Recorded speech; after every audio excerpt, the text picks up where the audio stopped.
Welcome back, everybody, to another episode of Developing the Leader Within podcast. I'm Enrique, and today I've been waiting to speak to PJ for a while. All right, I dug all the way out to Australia to get him because the brother is so influential, so impacting in what he does that, you know, you just cannot but take notice, right? That's what you do, PJ. You make people notice you. But, you know, without further ado, just give us a little bit about you, PJ, and what you're up to. A little bit about me. I love this one. You know, I try and wrap it up as simple as I can, right? My name is Pjero Mardesic. I hid behind the alias of PJ for a long time. And when that truth came out, I'm like, my full name is Pjero. Like, why am I hiding that? You know, my father's Croatian, my mother's Filipino. I wave my hands around like I'm some Mediterranean. But you know what? People have been told, I've been told that I've been arrogant. I've been told that I've been loud and boisterous. And I'm just like, yeah, but I'm just a passionate father with 3 young boys, right? So when I think about who me, why me? I'm just a bowl of fruit salad, man. I'm a mixture of all things. I've conquered some things. I've accomplished some things. I've achieved some small things. I've done some great things. But what I do is I love partnering with senior executives to help them who are ready to live and lead a life of exceptionality, both personally and professionally. And what I've been up to lately, and this is something that really hit me with when my mentor put it in front of me. I've been living life with ease, man. I've been living life with ease. In 2020 and 2021, when things had to shift and everyone had to make those changes, I truly saw the opportunity. And obviously, you were on my Growth Matrix podcast and my online program. So we then spoke about how things had to shift. And what I really started to notice is that I was doing things hard. I was doing things so frantically, and I was putting in some effort over here, and then I was switching because I'm just like, got to keep up. And I was like, whoa, my word for 2022 is ease. I'm just going to kick back. I'm going to put things in my schedule. I'm going to start being my word. I'm going to start living my true north, not the magnetic north where I think everybody else is going. I know the path that I want to go down. So when I really opened up about exceptionality a couple of years ago, I really have been honing in on walking my talk. So I'm doing things with ease, man. That is so beautiful to hear, PJ. And I'll call you PJ. I don't know if you want me to. Man. That's cool, man. That's cool.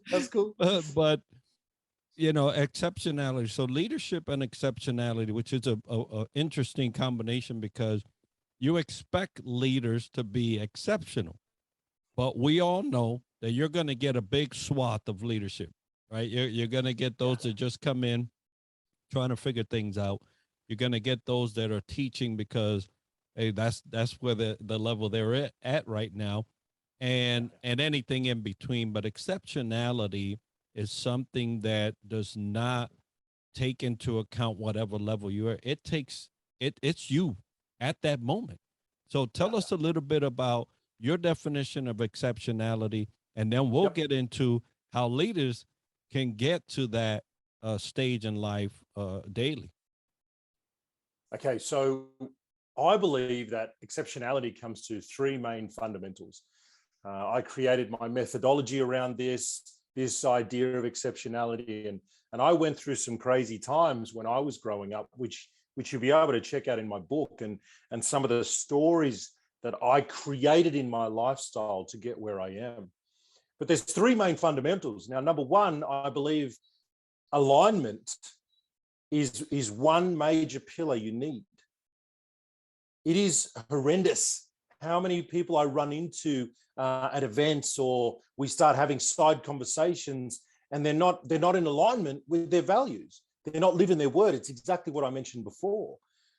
So alignment is so imperative. The second one is commitment. Now, there's a huge difference between do you want it or are you committed?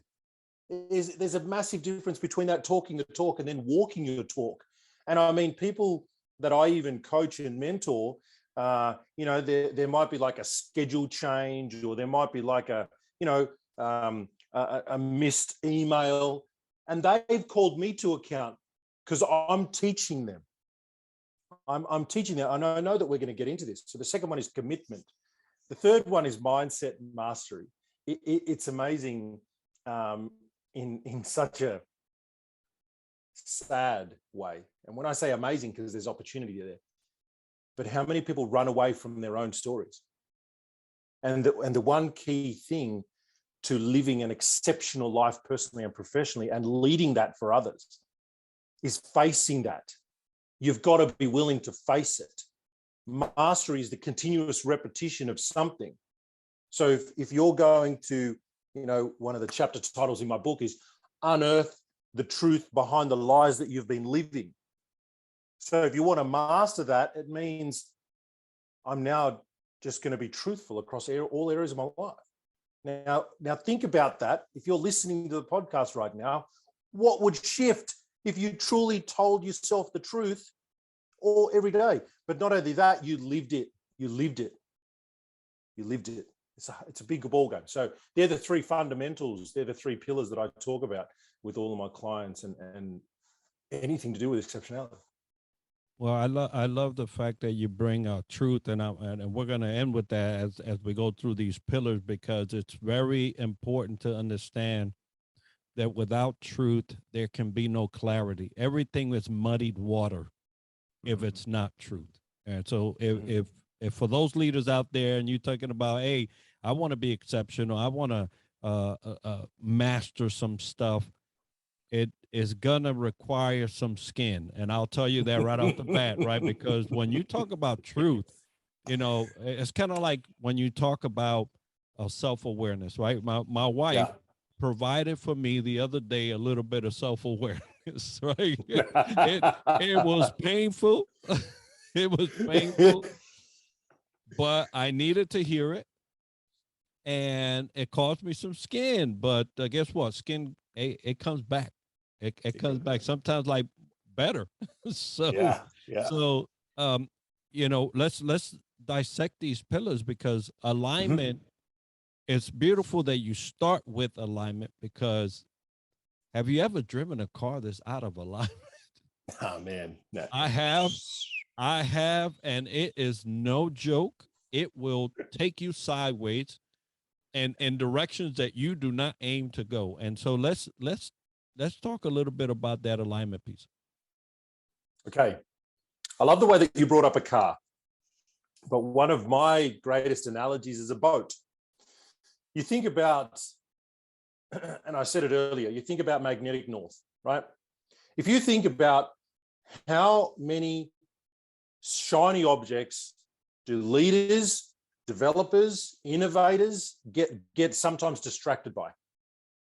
Now, there's nothing wrong with magnetic north, but it's going to pull you that way because that's what you think you deserve, you need to go, right? But when you listen to your heart and you're in alignment with your beliefs and your values, you're going to go true north.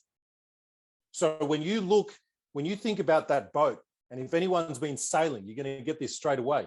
When you're in a sailing boat, you know the end goal, but you're going to go this way getting there because you need to use the current, you need to use the way the waves are going, you need to use the rudder, you need to use the stern, you need to use the whole lot, the sails, the wind to your advantage, because you might need to point the sails that way and the nose of the boat that way to go that way. So when you think about this and you talk about alignment, like everything has to be in alignment. You've got to be living, breathing, eating your values. And your belief system is part of that. So what are the shifts? What are the paradigm shifts that you might have to make so that you can change the direction of your boat, your sailing boat? And that really comes down to the decisions that we've got to make. You've got to make different decisions. If you've got to open up to someone, like you said, when your wife pulled you up, she brought it to your awareness, you lost some skin in the game. That's just taking responsibility in my books. You took responsibility. I'm going to give you a piece of my skin for that. I get it. I get it.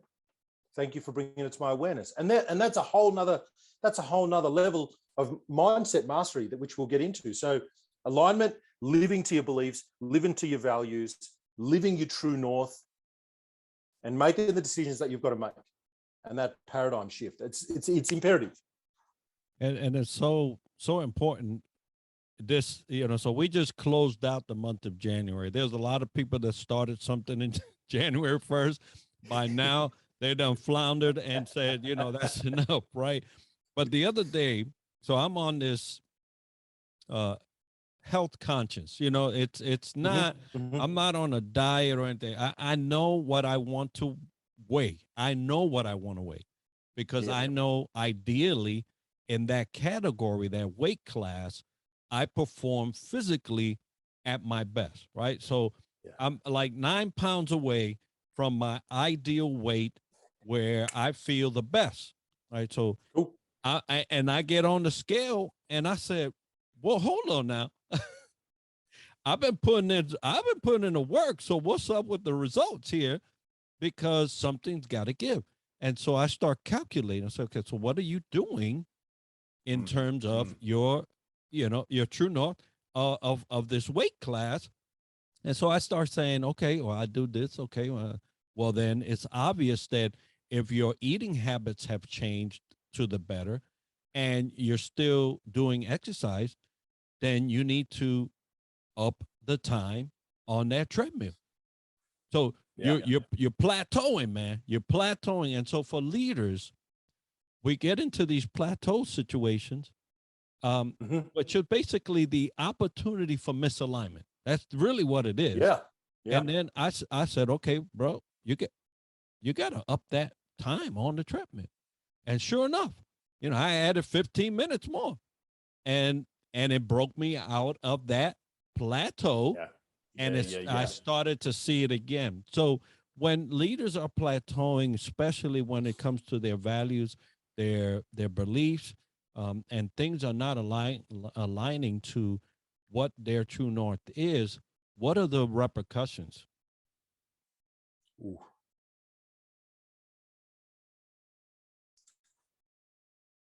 When we don't become aware to the costs versus the payoffs, you're going to actually stay comfortable.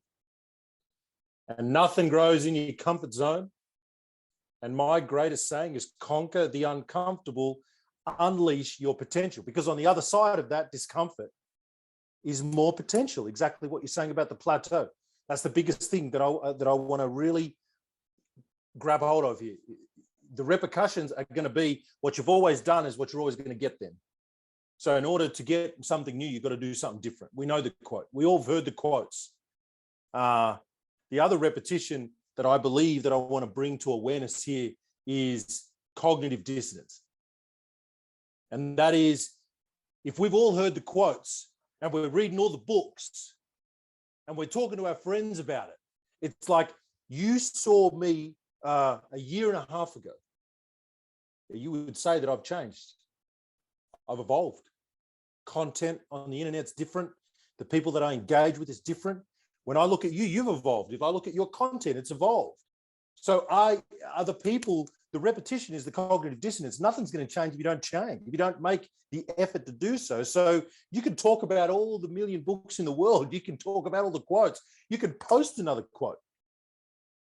But if you don't implement and you don't action it, the repetition's going to stay the same. Yeah, wonderful. Folks, there's a true danger in leadership when you don't take that plateau into account. Yeah. If you do the same thing over and over again, you're going to get the same thing. Yeah. And sometimes even worse. There's situations where that plateau will provide for you a downhill effect, and you have to be careful. So PJ, we talk about commitment, right? Because it takes commitment. I'm gonna tell you, like my legs are feeling it, right?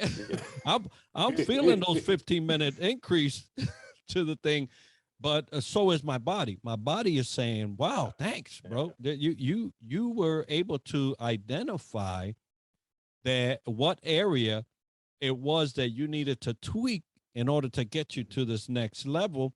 We're burning now, and I see the weight is going down now, and so, but my legs, my legs are feeling it, right? My legs are feeling it. There's this level of commitment that comes with some pain, and a lot of folks, they confuse feel good, with true results of commitment. So let's talk about commitment for a little while, and how you implement that into your cycle there. Okay. First of all, I'll start with this. Your results are a reflection of your level of commitment.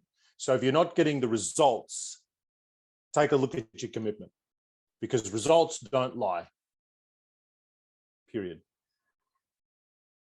When we look at data, when we start looking at the data, when we start looking at the things that we were just talking about, repetition, the things that keep happening, right? When we pick up that data, if we're not actively changing the input, if we're not taking in the true north into direction, into calculation, and we're going, oh, we're getting a little bit off course here. We need to turn the sails a little bit. We've got to go this way. Like, if we're not taking the action, you're not going to be in alignment. So this commitment part, your commitment is being who you need to be, doing the do to have what you want, because that's all mindset, and we'll get into mindset. But when you talk about, I really want to break apart commitment. What are your intentions? Where's your integrity lie? Where does it sit? How do you show up on a daily basis? If you want staff to be the best staff that you've got, are you watering the grass where they stand when they're with you? Are you listening to them? Now, tension, I want to get real philosophical here. Tension is when you pull the rubber band back and you feel the tension, right? We need the tension. We need the friction. We need a little bit of resistance. Now, intention is inner tension with ourselves. In other words, feeling the fear and going with it.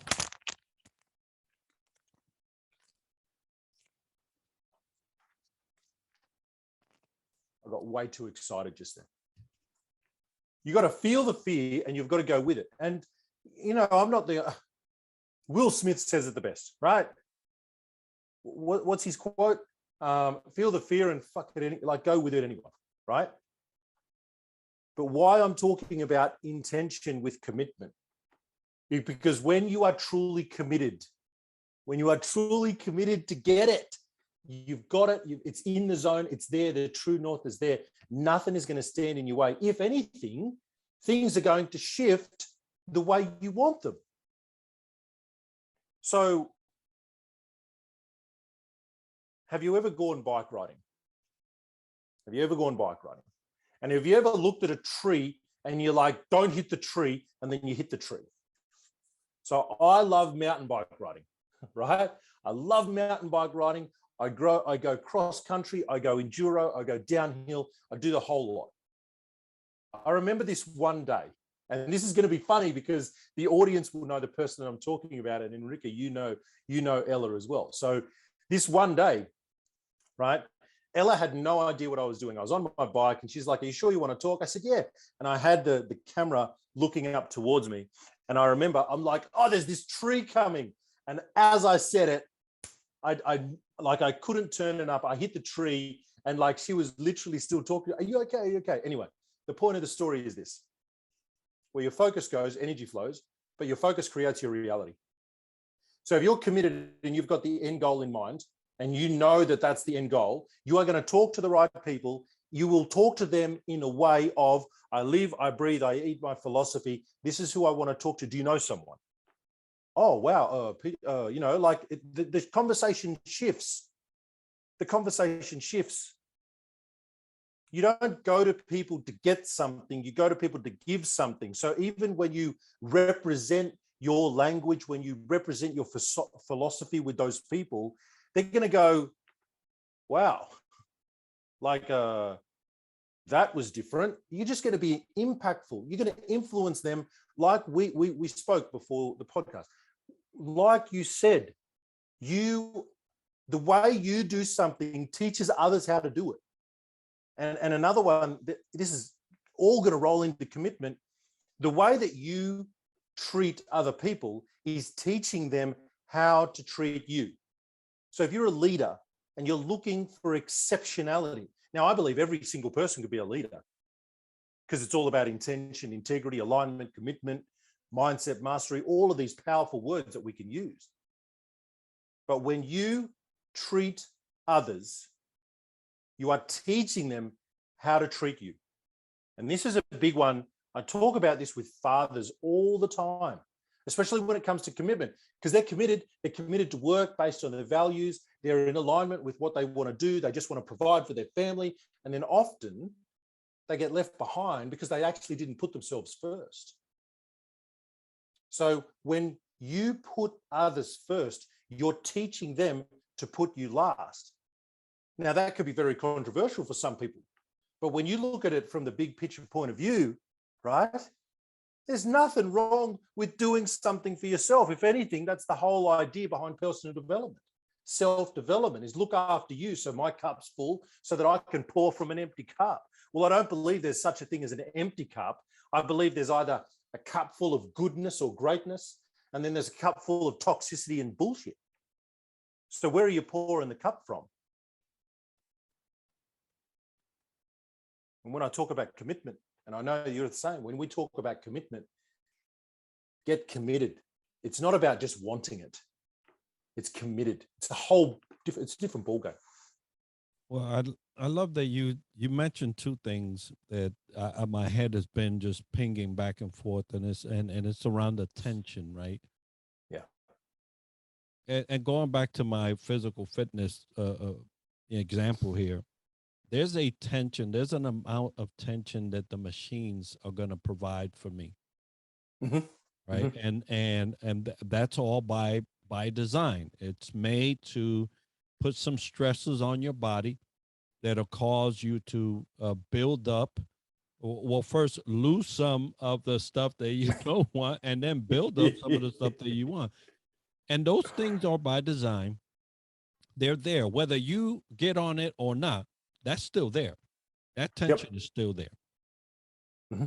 But you mentioned intention, mm-hmm. and that just blew. I was like, wow, okay, because there's this natural tension of the equipment that's there to serve your body, but there's an intention that could make or break how you work this out, because there's an internal battle of how much are you willing to feel, right? I just mentioned my legs. How much of that pain are you willing to feel for the goal that you said you wanted? Mm-hmm. And so in the world of commitment, I love that you made that separation, because you don't have to do anything. And that equipment still has the potential and the tension that was that was designed. Yep. But you can loosen some of that tension inside of you, and you won't be as committed. And it's usually why we see by the end of the January, a lot of people fall off of their yearly goals. Yep. And so many people I witness, so many people, they want it. They want it. I get that. We all want it. We all want it. But who's willing to get committed? Who's willing? I'm going to stop there. the word, let's just talk about will. Are you willing? We could stop there. We could question, when the audience hears this, I just want you to hear it. Are you willing to use the tension that's already there? Are you willing to use it with more intent to push harder? Yes or no? And will has been such a one of those topics that when we talk about leadership development, of self-development of who you are professionally and personally and physically and mentally and all those things, you know, commitment is probably one of the biggest things that will stand out and also testify against you. It'll testify against you, because guess what? You just told everybody you want to do this thing, right? And then this is what I did. So just so that in commitment, there's a level of accountability, and so I know what I'm committed to. You know, I have to get up and get in on in that gym. Thankfully, I have a home gym. With everything, I just had to walk to the gym in my house. But I said, you know what, that's good and well, but who's holding you accountable since it's in your house? Yeah. So I called on my brothers and sister, and I said, hey, if I don't get to this goal by this time, all of you get $100. And there's 4 of them, so you know it's not a cheap thing here, right? I know what and you know, so I intentionally put that type of accountability in place for the days that rubber band inside of me is not pulling, it's not pulling, that the thought of, hey, I'm gonna have to dish out $400. You know what's really important about that is that you brought up another key fundamental of alignment, actually, and this also comes down to commitment, and it also comes down into mindset mastery. But that is what drives you. Now, people call it motivating, right? I love the idea of what's the motive behind the action. It's motivation, right? But the driver. And our beliefs and values are part of that driver. So when you say that, it's like, I want the accountability, right? And then the money drives them to keep you accountable, and you don't want to give the money away, so that's going to keep you accountable, right? But everybody's got such different ways of being accountable. Some people are just driven by a book a week. I know that I love to listen to one audio book a week, or at least pick up my book every day and read 10 to 20 pages, right? So what are the drivers? Because then you know you're committed already to drivers. So if you know what you're committed to, that drives you, that motivates you, the goal is even easier. Now, some people might be like, but I don't know what motivates me. It's kind of like, well, then how do you wake up in the morning, right? It's so simple. It's actually really simple. I believe that we complicate lives. We complicate it. And that's why my big word this year is ease. We complicate things, Enrique. We complicate it. There's no need to. And as you were saying that, I was thinking, hey, yeah, it goes to the ease part. We had a discussion about my ease in driving, right? I just kind of like to coast because there's no rush. There's no rush. I get to see things. I get to experience things. You know, I see the sun in the sky. You know, it's just a lot that comes with taking a life with ease and operating at that level. You talk about mental, mastery as a whole, right? Because there's a lot of things that we must learn how to master. You know, I always go back to a biblical text where God is speaking, you know, to Abel's brother Cain, and he said, you know, hey, what's going on? Why you look so sad? He's like, you know, nothing's going on. Oh, really? because your brother's blood is calling me. So, you explain to me what's going on here. But the whole thing was, hey, look, man, I know you have flaws. I know that, but you can master it. Yeah. You can master it. And so, I always go back to that, this is, for me, Almighty God telling me there's some challenges that are headed my way. There's some obstacles that are plain ugly. I can master it. It doesn't have to have its day on my parade. Right? Yeah. And so let's talk about that mastery piece, because it's usually where we really lose our chips. This is where we really, really lose out big. Okay. First of all, let's just cover mindset really quickly, right? A lot of people that I've witnessed, that I've been around, myself included in the past and so on, we run away from mindset. First of all, because we don't really understand the ins and outs of mindset, because it's actually so broad. Growth mindset, fixed mindset, are you open-minded, you're closed-minded, like all of these words that we can use to associate with. So first of all, it's confusing out there.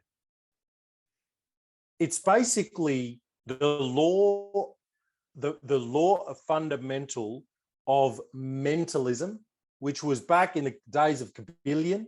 If you've ever heard of that, these are like 3,000 years ago, the 7 fundamental laws of the Kabbalion, written by the 3 initiatives. There was like prophecies, greater than prophecies. But they've been around for 3,000 years. One of them is the law of mentalism. Now, the law of mentalism is to truly accept that you, us, individuals, are all things. You are all things. Now, I want to break it down because that's really challenging for some people to accept. So because I want to make this podcast, this interview with such takeaways, especially for exceptional leaders, because there's already exceptional leaders and they're probably just looking, how do I just go that next level, right? It's as simple as this. You cannot, in any way, shape or form, explain color to someone who's colorblind, like completely colorblind. They will never understand it. You can't say, oh, that's blue like the sky. And it's like, oh, well, it's blue like the sea. You can't do it. So in their category, they are already all. In this category, if you can see color, you are all. You are all, accept that you are all. The moment that you accept that you are all things, your mindset shifts. So when I talk about mindset and why mindset mastery is so important, is because there's one thing to conquer something, and that is to achieve the unachievable. It's to look at the mountain, and if anyone has seen 14 Peaks, amazing Netflix show, right? Or read the book. Conquer the unconquer. You look at that mountain, you're like, really? Am I going to do 14 peaks in 6 months? And he did, right? 14 peaks in 6 months. But he achieved the unachievable. When we set a goal for ourselves and we think it's unachievable and we achieve that and it's like, yes, that's conquering. Now, mastery is the continuation of conquering. So if you continue to achieve unachievable things, because the moment you do it once, there's this little click inside you that just goes off and you're just like, oh, no, I've done it once. I can do it again. I can do it again, right? So mastery is the continuation, the repetition of conquering what you think is unconquerable. And then there's, in my books, then there's champion. To truly champion it. To be able to set a minimum. When I say minimum standard, you set a minimum standard so high because you want people to go over that. When I when I am with some leaders, I hear language sometimes that's, well, don't train the staff too well because I don't want them to overtake me, or I don't want them to leave and start their own company. It's like, come on. You've already built a great company. If we tune your leaders even greater, what could they either take over? What could they open up for you? What innovations could they bring to the plate? We want to train people to take over. So when we talk about mindset mastery, it's really being able to understand and let go of the ego that every single person that surrounds us is going to be able to bring something to the plate. The only difference between a beggar and a billionaire is mindset. The billionaire uses his time wisely, and the beggar asks. And the billionaire says, how can I help? That's the difference. Mindset. Mindset. It's so self-empowering. There's two, actually, you give me some feedback because there's something I really want to bring up, but it goes in a different direction. So what did you think? What did you think? Well, for one, mastery requires a level of mentality that that you're not in competition. There is none. There is no competition. Even when things come your way that may seem like they may topple you over, there's still no competition. I remember I had replied to a post one time. They were like, what do you think about competition? I said, what competition? Simple as that. What are you referring to? Because no one can do what I do, because they would have to be me. Correct. Everybody gets to do, like, to your point, everybody gets to do their wholeness. Yeah. They get to do what only they can do. Mm-hmm. Now there's maybe a opportunity where we can collaborate and make this thing just, wow, out of this world, right? Like Apple, you want the universe, or or you just want this earth. And so mindset obviously has to do a lot with your stance in what you can do. Now, I won't shy from saying, hey, that's something I can't do, right? But don't make me want it. If you make me want it, then you might see me on that podium, right? So because that's just the type of person I am. I don't need to do everything, because I know there's some people that do great things in their own. But I'm capable. Yeah. Self-belief. And that brings me to that point where you said you got to know yourself. And this is one, you know what, I'll give it away. I hope that if you're in the audience and you hear this, I want you to understand the level at which when my clients walk away, when they implement the stuff and the achievements that they gain, the sustainability, there's one program that I love to share, and that is self-intelligence. Everyone's got their own little thing around what self-intelligence means, or SQ, I like to call it. Self-image, self-worth, self-care, self-discipline, self-confidence, self-education, and understanding your self-sabotage. If you understand all those and you implement them, mindset mastery, you then understand yourself. The moment that you understand yourself, then you can articulate yourself to the world. And where we get stuck is we don't understand how we're going to react versus respond in certain situations. So what actually happens is that we're afraid then to look like the fool. Well, if you're afraid to look like a fool, you're not actually going to risk anything. And if you don't take risk, you're not going to create experiences. If you don't have experience, how can you share that with anybody else? Some of the toughest people have been through shocking experiences.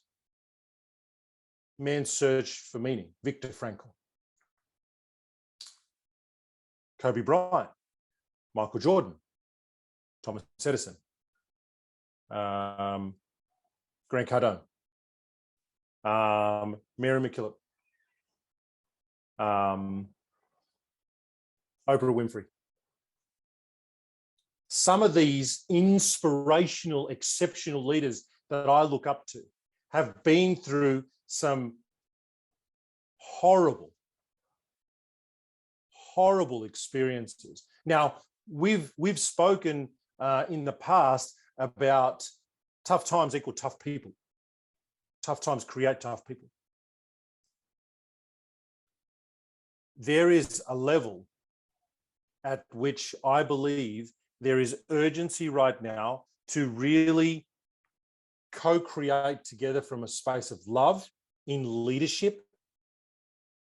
And I feel as if there's not enough of that, because that would be painful for some people to put their hand up and own some of their vulnerability and their pain.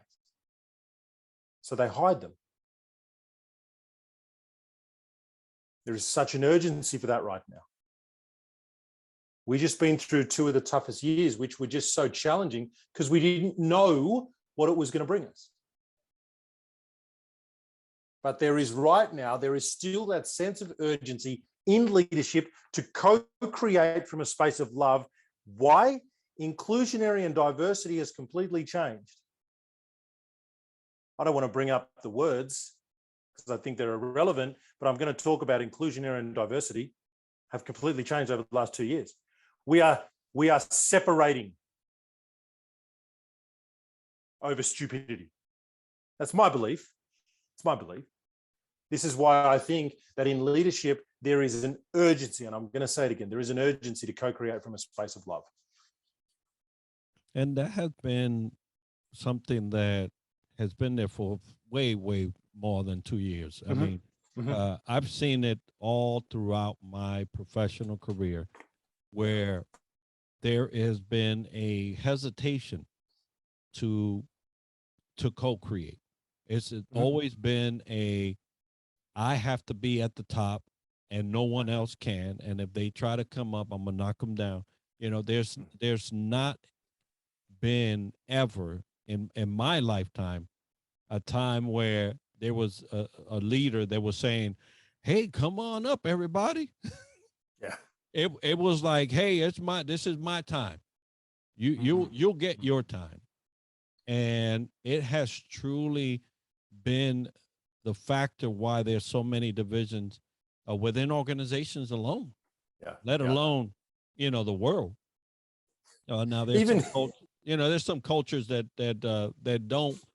don't go that way, but there's a lot more that are hierarchy mentality that will not share, the number one spot, the podium, right? And that's why when you see these marathons and the person that was about to win go cripple with the muscular disease and the toxins are going all over their body and they can't function and can't move, and somebody that could have easily passed them go down, grab them, put them on their shoulder, and ensure that they passed before them. That's why those moments in time are so inspirational. And to your point, we need more of that. You know, we need more of a, hey, how about we get to this together? And so what? You stepped ahead of me. So what? Mindset mastery is really conquering the ego in the right way. The ego is not your amigo, but the ego can definitely be used for the best intentions. You can use your ego for the best intentions. And it takes such little encouragement to uplift another human, but we don't do it enough. We don't do it enough. When you see a baby falling over, trying to walk, everybody in the family's around them. Come on, get up. You can do it. You can do it. You see someone start business and the closest people around them, that's a stupid idea. That won't work. No one will ever buy it. Are you kidding?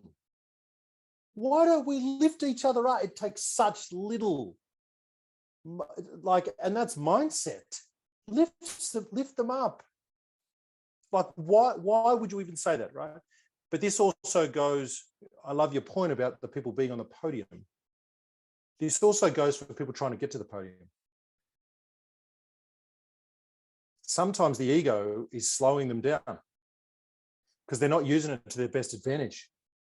They're not asking the questions. They're not asking the right questions. They're not surrounding themselves with the right people. Maybe they're getting sidetracked. They keep looking at the mind. They keep looking at the shiny objects. So this is why that alignment, that commitment, and the mindset mastery go together to get them closer to the podium, to even get there and then say, I need help with this bit. I'm here. I can reach your shoelaces, bend down and help me out. So it goes both ways. I love that you brought that up, because the person looking down, right, they also know how hard it took there. Are they going to be willing to reach down and help somebody up? And is the person trying to climb willing to ask the question? That's mindset mastery. I love the way you said that. It's like, it doesn't matter if you're one step ahead of me. We can share it together. But are the people willing to do that on both sides, top and bottom? And then that's why we're talking about leadership and, exceptionality. There's not that many people that are not willing to do that, but the leaders that are, that's where you get to go from, there's the book Good to Great. No, this is great to exceptional, right? This is beyond great, because it's where the leader has morphed into this being that is the essence of being exceptional. Well, that's the Phoenix, right? I want to share this. What you just said gave me goosebumps everywhere, because essentially there are already exceptional leaders out there. They're already there. But are they living, breathing it every day? Can they? And it's not about doing more. It's about quality. Who are they bringing up? Who are they teaching below? And this idea that they get to shed themselves. They get to shed the junk away. And they step up another level. When they go up another level, like I said, ego disappears. Ego gets used the right way. You then teach people how to treat you. You're then doing the do, so then they do the do. You're being the person that becomes inspirational. You live, breathe, eat, walk, talk. Your philosophy, your vision, your paradigm, whatever it is for you. And that's what makes me passionate about it, is because I see this need, the urgency for this, the ultimate goal, the co-creation from a space of love. Because love is the third highest energetic vibrational frequency. And when we operate from that level and above, because the only two things that are above, I think, are peace and enlightenment. So when we co-create from a space of love in the workplace, surrounded by other humans, great things come from love. Exceptional things come from love. And then you've got peace above that. Man, if everyone was just operating from a place of peace, you know, every beauty pageant woman in the world wants world peace. We all want world peace. But if we can't even co-create from a place of love, which is totally achievable, by the way, it is so achievable. It's so achievable. And then after that becomes enlightenment or embodiment. You then embody everything that you stand for. If every person in the world was coming from a place of giving and willing to receive, because that's another huge thing. It's not give and take, it's give and receive. You've got to be able to receive the compliment. We could shift. Everyone can shift. We can all shift.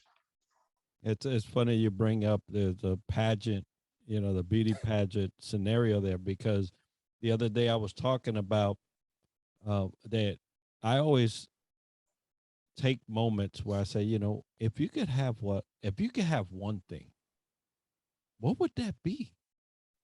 And every time I come to this thought, if I could get rid of selfishness in the world.